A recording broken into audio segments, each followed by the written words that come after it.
Hey folks, how you doing? I'm Tim Black. You're tuned in to Tim's Take Live. Thank you for bearing with me. Never had a YouTube channel before, never been on a mission before like I am now. I want to thank you for riding with me. I got a story for you today that's a little different. It's a little different because I want us to start thinking big picture. I want us to get more out of these stories than just sensationalism. I want us to get more out of these stories than just, oh, that's a sad story. I want you to think a little bit after this story about how it affects your life and what we can do and what will we do going forward. Camden, New Jersey. Newark, New Jersey. This is Newark, though. I heard things about Camden. Newark, New Jersey, very dangerous place, I understand it. Didn't know that. I'm looking at a story, or two stories actually. One is of a Shayenne Boyd who was 17 years old who was shot execution style for her iPhone. Shayenne Boyd, cheerleader.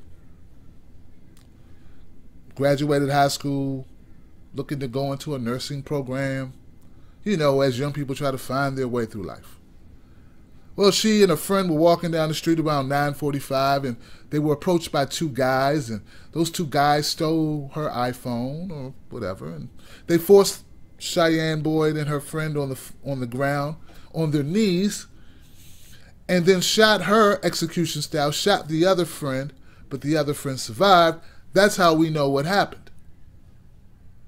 The cops eventually did find a lead, and they did arrest one person in that killing. They're still looking for someone else, but they have one.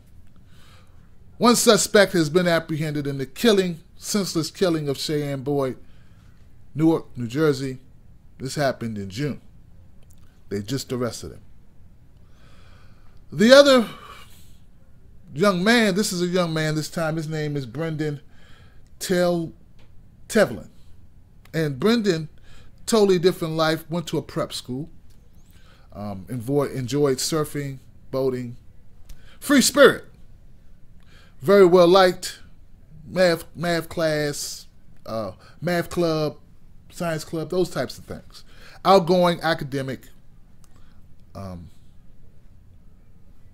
He was driving his mother's or his parents' Jeep Liberty one evening. Coming home, he texted him around 11, said, "I'm leaving." Between 11:30 and 12 o'clock, he apparently pulled up to a light somewhere there in Newark. A car pulls up alongside him. Two individuals get out. They rob him of several belongings. And for whatever reason, one of the men decided to shoot into the vehicle 10 times, hitting Tevlin, Mr. Tevlin, at least 8 times. They then took the Jeep Liberty back to some apartment complex. Guess they took what they needed. Brendan Tevlin's body was still there, found in the back seat or in the car, somewhere in the truck. That's where cops found it. Now those 3 men have been apprehended, and they have been held on several $1 million bonds. I'm not just doing this story to make you feel bad, because I know it's a tough story to do, or 2 stories to do. The only similarity that they have is that these are 2 young people from New Jersey, robbed and killed, dead for no reason at all, other than some people decided they would take their lives. And see, the reason that this moves me is because I used to be a supporter of banning guns. Oh man, I was like, yeah, we need to ban these guns to get these guns off the street. We need to do something. And see, that's the thing. The whole gun issue, the whole gun idea. I'm going to tell you from someone who came from that position. Now I'm somewhere else. And I think I'm right on the cusp of being pro-gun. And I'm not selling out. I've just woken up. Awakened. I am awakened. I have been awakened. Awakened. See, what the people that want, or anti-gun, or people, or whatever, I think that it's a situation where you just want to do something. You want to feel like you're doing something, like you're saying, let's be active, let's be proactive. We need to get rid of the guns. The problem is that doesn't stop these criminals from having the guns. If I thought if we banned guns, we would be able to get the guns out of the hands of these killers who killed these two young people, I'd be all for it. But when they pass stricter gun laws, it doesn't stop criminals from getting guns. It stops Shayenne Boyd from getting guns. It stops Tevlin from getting guns. It stops you and I from getting guns. But these killers of the world, they're going to give guns anyway, because typically they're not getting their guns the legal way to begin with. That's why they're called criminals.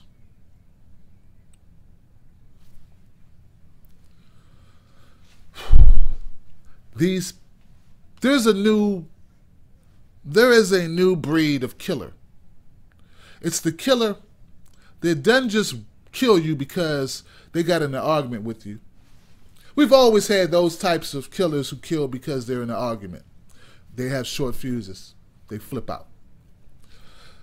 And we've always had the breed of killer that was just deranged nut cases, nut jobs, who killed 8 people, bury them underneath their house or something.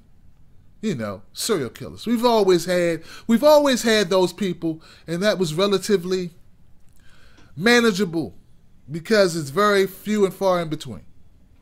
But we got a new type of criminal, and that type of criminal kills just because.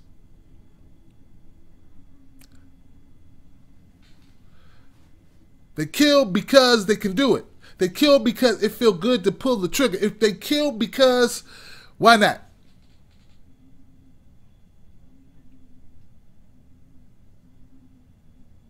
And I don't think there's a law that you can pass that's going to stop these guys.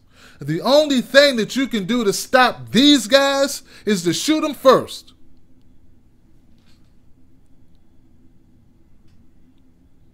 How else can you stop them? They shot her execution style for an iPhone. They weren't worried about death penalties. They weren't worried about doing 20 years. They killed her for an iPhone.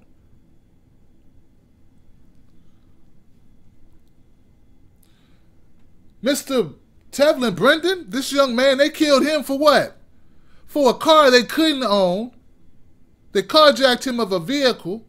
They'd already stolen his money, stolen all of his belongings, decided to take the car and kill him too when they could have just put him out on the side of the road. They killed him because they could. They didn't strip the car. They didn't sell it out for parts. They didn't harvest his organs. None of these movie theme plots. They did it because they wanted to. Because they could. How do you stop them? So when we're talking about gun control and we're talking about keep guns out of the hands of your children, when we talk about being more responsible with guns, when we talk about medication, over the world being overly pharmaceutical consumption, everybody's on some type of brain altering type drug, some type of chemical that leads them to flip out and shoot rooms of people. They leave out and we forget about the bottom line, which is we got some people that don't mind killing you for no reason at all. And there is no way you can legislate to stop a killer except kill him first. And I'm sorry if you disagree. We're just going to have to disagree. Some people need to talk to me because I'm right on the cusp of being very pro-gun. I didn't get there easily, but I'm there now. I'm tired of seeing people die just because.